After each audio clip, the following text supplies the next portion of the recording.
ನಾಗೇಂದ್ರನ್ ಅವರು ಯಾವ ತಪ್ಪು ಮಾಡಿದ್ರಂತ ದುರ್ಗಮ್ಮ ಗುಡಿಗೆ ಬಾ. ನೀವು ಜನಾರ್ದನ್ ರೆಡ್ಡಿ ಅವರೇ ಈ ಜಿಲ್ಲೆಯಲ್ಲಿ ಎಷ್ಟು ಲೂಟಿ ಮಾಡಿದಿರಿ, ಶ್ರೀರಾಮ್ರವ್ರೆ ಎಷ್ಟು ಲೂಟಿ ಮಾಡಿದಿರಿ.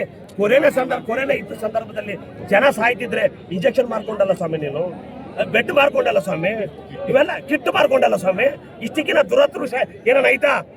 ಈ ತರ ನೀವು ಮಾಡಿ ಇವತ್ತು ನಾಗೇಂದ್ರನ್ನ ಭ್ರಷ್ಟ ದುರ್ಮಾರ್ಗ ಅಂತ ಹೇಳ್ತಿರಲ್ಲ, ಅವರೆಲ್ಲ ಭ್ರಷ್ಟರು, ದುರ್ಮಾರ್ಗರು, ಭ್ರಷ್ಟರು, ಲುಚ್ಚಗಾರರು, ಲೂಟಿಗಾರರು ತಾವು ಅಂತ ಹೇಳಲಿಕ್ಕೆ ನಾವು ಬಯಸ್ತಾ ಇದ್ದೀವಿ. ಕಳ್ತನ ಮಾಡಕ್ ಕಟ್ಟಿದ್ದೀರ ನೀವು ರಾಮನುಂಡಿ ಕಳ್ತನ ಮಾಡಕ? ಇಡೀ ದೇಶದಲ್ಲಿ ರಾಮನುಂಡಿನ ಕಳ್ತನ ಮಾಡಿದವರು ನಿಮ್ಮ ಬಿಜೆಪಿ ಅವರು. ಆದ್ರೆ ನಾಗೇಂದ್ರಣ್ಣನ ಬಗ್ಗೆ ಮಾತಾಡೋ ಅರ್ಹತೆ ನಿಮಗಿಲ್ಲ. ನಾಗೇಂದ್ರಣ್ಣ ಬಗ್ಗೆ ಮಾತಾಡೋ ಅರ್ಹತೆ ಇಲ್ಲ ನಿಮಗೆ. ಯಾಕಂದ್ರೆ ನಾಗೇಂದ್ರನಿಗೆ SIT ಕ್ಲೀನ್ ಚೀಟ್ ಕೊಟ್ಟಿದೆ.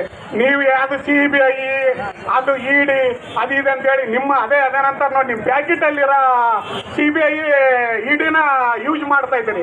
ಆ ತರ ಯೂಸ್ ಮಾಡಕ್ ಹೋಗ್ಬಾರ್ರಿ ಬಿಜೆಪಿ ಅವ್ರೆ. ಯಾಕಂದ್ರೆ ಈ ನ್ಯಾಯ ಎಲ್ಲಿದು ಅಲ್ಲಿ ನೋಡ್ಬೇಕು. ಸುಮ್ಮನೆ ನಾಗೇಂದ್ರಣ್ಣನ ಬಗ್ಗೆ ರಾಜೀನಾಮೆ ಕೊಡ್ರಿ ಅಲ್ಲ ರೀ, ರಾಜೀನಾಮೆ ಕೊಡಕ್ಕೆ ನಿಮ್ಗೆ ಏನಿದೆ ನಿಮ್ಮ ಹತ್ರ ಪ್ರೂಫ್?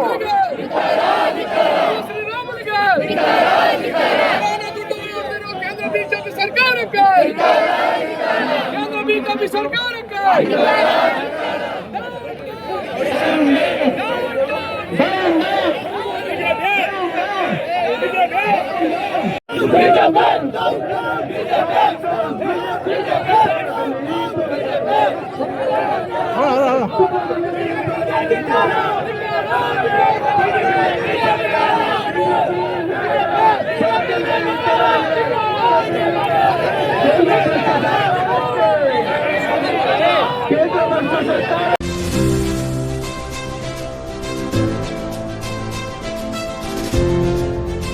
ಇದು ಸೂರ್ಯ ನ್ಯೂಸ್ ಕನ್ನಡ.